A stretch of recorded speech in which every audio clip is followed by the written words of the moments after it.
Today, we are honored to have two eminent healthcare professionals on the dais. The guest of honor, Padma Shri Dr. K.P. Haridas, an exceptional personality in the world of healthcare. He has done his MBBS and MS in general surgery at Government Medical College, Trivandrum, and then left for England to pursue FRCS. Later, he joined the Medical College Services, where he continued till voluntary retirement as professor and HOD at the Department of General Surgery at Government Medical College, Calicut. His skill as a surgeon was demonstrated when he successfully did the first liver resection. This was done at a time when very few surgeons were performing it in the whole of India. He is also the founder of one of the most prestigious hospitals in Trivandrum, Lord's Hospital. This was born out of his true passion for surgery and a desire to bring the services to the needy at an affordable cost. He is the recipient of the Lifetime Achievement Award at the British Parliament. He was honoured by the Government of India with Padma Shri, the fourth highest civilian award in 2015. I humbly request you, sir, to deliver the motivational speech that we all look forward to listening to. Distinguished Chairman, Sri Azeesia, my esteemed teacher, Professor Krishnadas, my good friend, I don't know whether he has been a student of mine, so might have been, I am not sure. And a very respectable, very committed Principal Dr. Sujatan, a person of lot of qualities, very modest, simple. You can, so many adjectives you can add on. Then the young surgeon, the chairman's son, Dr. Hashim, distinguished personalities in the audience, my dear students, I had a similar occasion. Previously, 5 years ago, I had to address the Vattapara medical graduates in a similar ceremony. And I had prepared a lot of slides to motivate them how to make yourself a good doctor. And the slide went on. I said stories starting from Obama, etc., and Brooklyn Bridge and so on. And finally they got probably after 30 minutes, 40 minutes, I wasn't stopping, they were not very happy. So I thought, I don't want to trouble you that way. I thought I'll make a small, simple talk, something which will take home, I suppose. I've been in the practice since 1968, 2 years I spent in pharmacology department as a tutor. I joined surgery on the 3rd July 1970. So I've completed 47 years of continuous operating. So I'm planning to retire another 3 years by July 2020. That is what I'm planning. God willing, I'll stop then. That is my plan. It's very difficult to carry on in surgery for such a long period of time. Anyway. So this is fantastic occasion in the sense I'm sharing, I'm being honored, sharing the stage with my esteemed teacher, Professor Krishnadas. He is teacher par excellence. He is one of the finest teachers we ever had in the medical profession in Trivandrum. He stands very tall. He is a towering personality. Nobody can forget him. And his phenomenal memories, when one of his students are somewhere away, he'll call you by name. That was the sort of memory he had. Amazing personality. And I'm really privileged share the stage with him. That is one. And I am also privileged to share the delightful moments of happiness with the young graduates. And you must be feeling on top of the world today, isn't it? Becoming a medical graduate, a doctor. And in the real sense, it is something different from becoming somebody else, an economist or something. You have actually, life gives you two actions. Every human beings have two actions in life. One is kriya, that is something which you do for earning your bread, your livelihood. Second is karma. Karma is something which you do without any reward, any expectation, selflessness. We are committed to do that. That is something you have to analyze yourself. You are bound to. That is your first commitment. So you have a karma as well. Without any expectation, you are bound to do that. So both kriya and karma. Kriya without expectation is karma.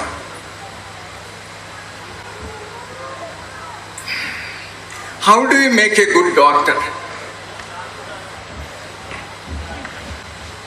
That is how you make a good doctor. If you did your karma as well along with your kriya, you can make a good doctor anyway.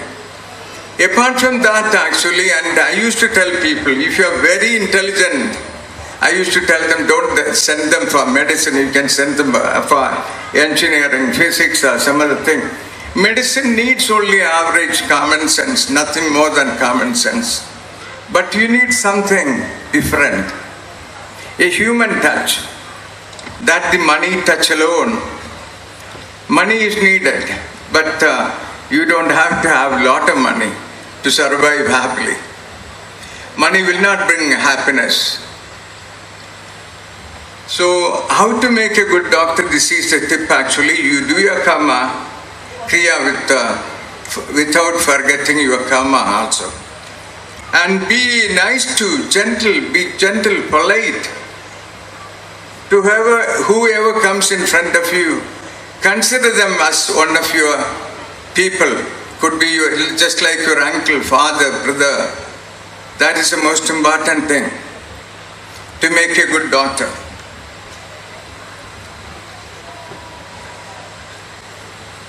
How do you make a famous doctor? You can make a good doctor if you have good manners, good body language. This is very important. I'll go to that as well. When you become a doctor, you have to have a dress code, isn't it? That's very important these days. Suppose you are in the casualty to see patients. You dress like a boy going for a cinema in the evening with a long belt, very low waist, blue jeans and check shirts. That's not the way you have to present yourself.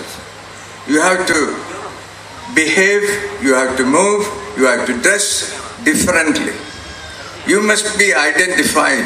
When somebody sees you in the hospital, in the casualty, anywhere, he is the doctor. You don't even need a label.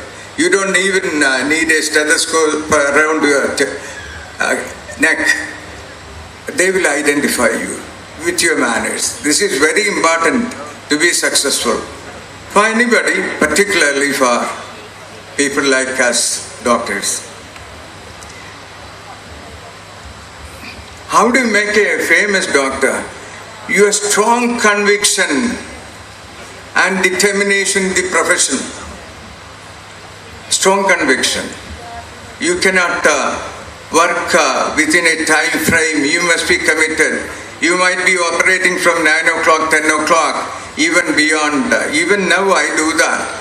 I tell people I might be feeling tired, but I don't show it to the staff and other junior doctors are colleagues with me. I tell them, might be artificial, might be I feel that way. If the operation goes very well, it is well done, then I enjoy. I don't feel tired actually. That gives you ecstasy. That is one thing about surgery actually. And I tell people when I do good operations without any bleeding, without any complications, and you enjoy and you are relaxing, just like after systole, the heart is also resting, the diastole is there. Similarly, while working also you relax. Actually, that's the way I tell my people. This is something you must remember. You are committed, and the time frame is never possible for a committed doctor. You cannot work within a time frame. And another thing I think is you might be having a lot of IQ. My IQ is about 120, 160. Einstein's IQ was 160. And you don't need that sort of IQ. But you need an EQ, emotional coefficient. That must be 160. That will make you different. That will make you a famous doctor. And another thing is I hope you are following me actually. Another thing is your communication skill. Very, very important. You can make things very worse if you don't communicate. Identify. Give him a chair. And sitting in a chair and revolving chair, and you have a stool for the patient, you revolve around, put a stethoscope. Those days are gone. For me, patients come to the OP one after the other. These days, a lot of obesity in our countries and in our state. Probably you know, obesity, we stand second in the country after Punjab. So, you mustn't hesitate to move around. That will reduce your weight also. That every moment you need calorie, you spend some calorie. I tell them, they come and sit there and they come to me, that they are used to that sort of thing. They come to the doctor, there is a revolving stool. That is a shame, I suppose. In my hospital, I don't let anybody examine. I put the stethoscope from the side, he's sitting in the stool. Give him a chair in the front, 2 chairs, one for the bystander if you like. And then examine, if there is a curtain, you can take him inside with a nurse. Obviously, that's very important. Always take a nurse if it's a female patient, very, very important when you examine. And so I go to them. I tell them, you don't have to come to me, you have come this far to see me. So now let me come to you. I go and see them there. That is what I do. This is exactly what I do. You can ask people who are working with me anyway. And communication skill is the most important thing. Whichever language you use, could be English or Hindi or whatever. It is unfortunate. India is the only country on earth probably we don't have a national language. That's a shame. I used to think, I get worried. There are 3 languages you need actually. That is your mother tongue. That is as important as your mother. Then we need a national language, any country to prosper. And an international language, obviously you have English. If I have to communicate with somebody in the north actually, when we go for conferences, they have a group, they speak in Hindi, I cannot communicate with them. I can borrow somebody's language, English, international language, that's a world language, I call it now. And English is not belonging to British anymore, it's an international language that belongs to the whole world. So we don't have a national language. I always thought we need only 3 languages. That is one of the reasons. We always say we have unity in diversity. I used to think a little differently all the time. In my surgery also, if somebody is doing this way, I'll think, why not I do? Recently I presented a paper a few days ago, last week in one of the hernia conferences. There is a procedure called in laparoscopy for hernias, IPOM. IPOM means intraperitoneal onlay mesh. That is done for all ventral hernias. A little medicine surgery, forgive me for a second more. And inguinal hernias, there is a different repair called tap and tap. Actually, there are 2 techniques. So I developed another technique. If it can do the IPOM, why not for the inguinal hernia also? So I always think differently. If you look at my website you can see a lot of innovation, whatever field it is, hernia or hydrocele, many areas. That used to be my sort of hobby, or probably I think a little differently. Yeah. I say, actually we say we have unity in diversity. I used to think we have diversity in unity. That is the way I look at it. Diversity in unity. Anyway, communication skill, your body language. This is very important, isn't it? This is, and this is submission. So body language is important, the way you look at it. When a patient comes to you, actually somebody coming to you with a small nodule in the thyroid, and the doctor might have told them that she has got a carcinoma. There are 4 different types of carcinomas. Thyroid has got the least malignant to the most malignant. There is anaplastic carcinoma thyroid. They will not live longer than 2 years. But a thyroid nodule, a papillary carcinoma, many might be harboring those among people sitting here also. But that remains silent. Once you have detected, you take the entire thyroid out, that patient is like me and you, actually just normal. So, how you present, when people comes to me trembling, I tell them, you relax yourself. This is a very simple thing, just like the വയലുവരത്ത് കിടക്കുന്നപ്പോൾ പായൽപ്പാമ്പുണ്ടല്ലോ, അത്താഴം മുടങ്ങുക, അത്രയേ ഉള്ളൂ. അതുകൊണ്ട് don't worry, you leave it to me. Now your problem is not your problem, my problem to sort out. It is my confidence, ability, commitment, conviction. So once you can do that, they will come to you. They will send their relations to you. Not to make money, but you can do a phenomenal job if you have that attitude. You have to learn it from day one, not after taking your post-graduation. And dress code, that's another important thing. And think differently, the attitude. See, you know the story of Barack Obama. He was #1 in the world. You know his younger brother George Obama used to wake up with a bottle of wine and rotten bread in which place is Kenya. That's the attitude. Same parents. The elder brother was #1 in the world, and George Obama lives in the slum, wakes up with a bottle of alcohol and rotten bread. That is the attitude. And another thing is dreaming. Do I have time? No problem. Otherwise, okay. See, the other thing is dream. And you have to make it a reality. How do you do that? Determination. You have to dream. Have you heard of Brooklyn Bridge in America? That is connecting the Manhattan to Brooklyn. That is the first hybrid bridge, suspension bridge in the world. The longest till 1903. Till 1903, that was the longest suspension bridge in the world. And the person who started, actually that was his dream, called John Augustus Wobbling. And he started, actually, he designed, there were a lot of resistance. Everybody said, this is not going to work out. We are losing money. You give away the idea. He never left the idea. He was determined. But while working, planning, he stuck with some injury, and he developed tetanus and died after 6 months of starting. This was started in 1870. It took 13 years. 1883 they finished. 13 years it took. And they lost about 2 years in between.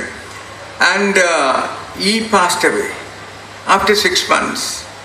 Then during that time, limited time, he told his son, Washington Roebling, he was also an engineer architect, and the job was entrusted with him, and he started doing.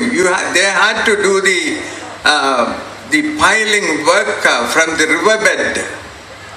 To do that, they had to go in closed, compressed air chambers.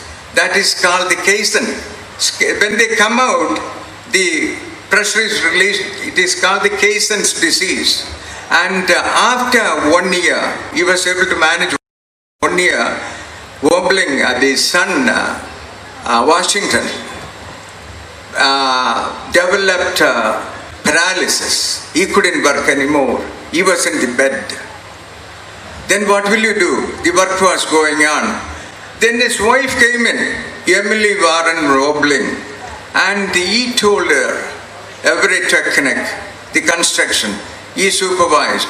She was carrying it out all the way through.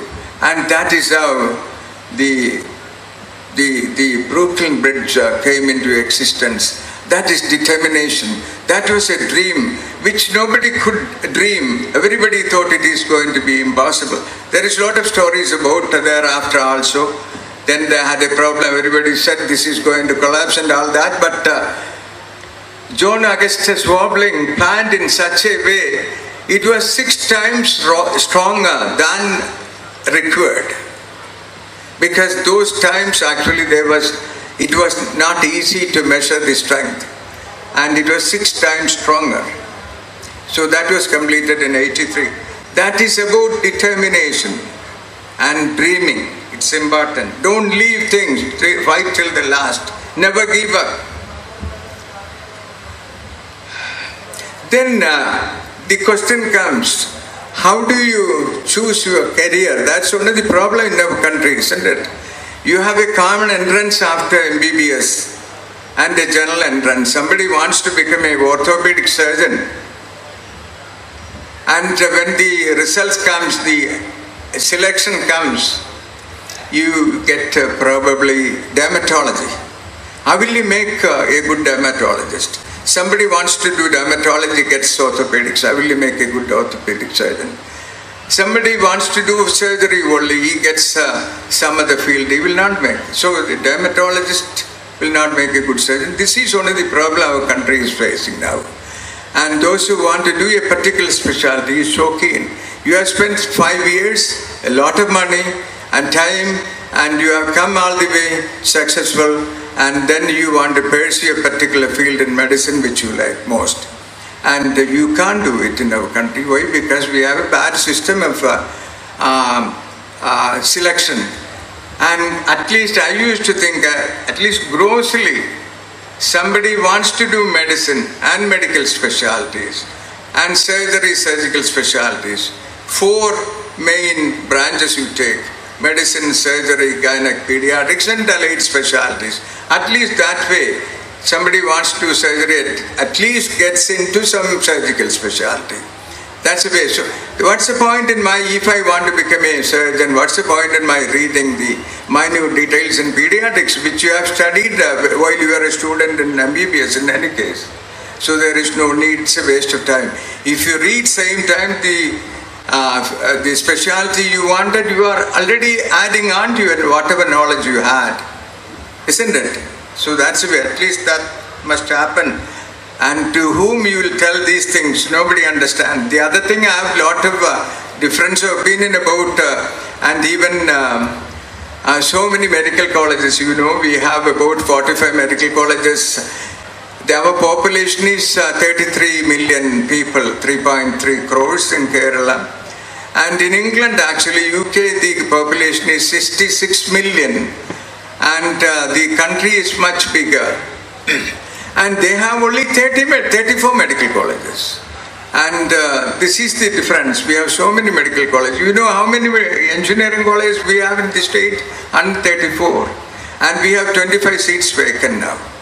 And some of the colleges, they don't get students, even 2,000 students. And that's one of the problems we are facing. But provided you are able to give quality service, you can overcome all these. Don't be complacent. Don't carry this in your head actually that I am a doctor from tomorrow. I am different. I don't know. I cannot see the comments like that. You have to go and walk along with them and to find out what is a specialty you want sincerely, analyze once, twice, second specialty, and get a professional assessor like Professor Krishnadas. Meet him and ask him, sir, what would you advise me? This is my ambition. How do I get there? You can ask. Find a professional assessor. You have your teachers, actually professors, etc. I'll take only another 2 more minutes and stop actually, because it's already 15 minutes I would have thought.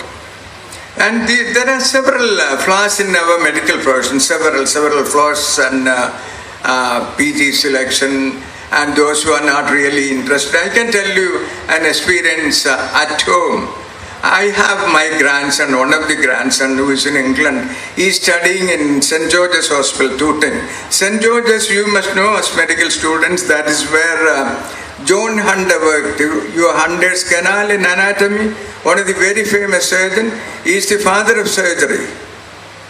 And Hunter, John Hunter, he had a younger elder brother called William Hunter. He was a very famous gynecologist, William Hunter.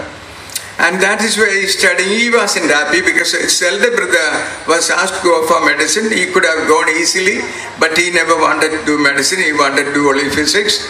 He did his physics from UCL, University College London. And when he was in the 4th year, he was employed, selected by the JP Morgan company. He's a finance analyst in London. I'm giving you an idea and what I feel like, my experience actually, even at home. Same time, along with my second grandson, another grandson of the second daughter. She has a son and a daughter. And he was put to a college in Bangalore, MEJ Medical College. He passed his first MBBS. Ever since he was asked to do medicine, he wasn't keen. I also prompted, because his father has got a hospital. He's a partner in Elite. And I told him, why not? After your father, there must be somebody, you must have a grip. Why not you do medicine? But he was very unhappy. And one day I found probably he might be going to sort of depression because of this. And I took him around for a stroll and asked him, generally, then he told me, he also calls me Daddy, his father Acha. And Daddy, I don't think I'll make it, I never like. He passed his first MB, he stopped and he's doing economics in Bangalore, Christ College. His sister, only younger, is only a senior to him now. Both of them in Christ College doing economics. So that why I am saying this actually, you must be genuine. And how I rate is actually 30% are genuine. 30% do not know which way to turn, this way or that way, it's okay. 30% are prompted. That is only the problem. But now that you can't do anything, you have to be at it and work hard, be committed, be determined. And finally, if you ask me what is the advice I can give you, that will be something. Respect your teacher unconditionally. Regard him as equal to your parents. Make him partner in your livelihood even.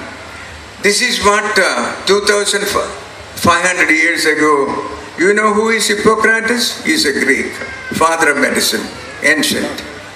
He lived in the 400 BC. In my hospital there is a statue. I have not seen anywhere in India. And I was told there is in Brisbane, Australia, there is a statue. In my room, there is an Hippocratic oath. When they came and invited me, I took them around to show them. I'm sometimes very passionate about. And surgeons are very sensitive people. See, to become a surgeon, what is that you require? You need talent. You must be determined. You cannot work within a time frame. And in the books they say, eagle's eye, what does that mean? Lion's heart, what does that mean? Nobody has got lion's heart.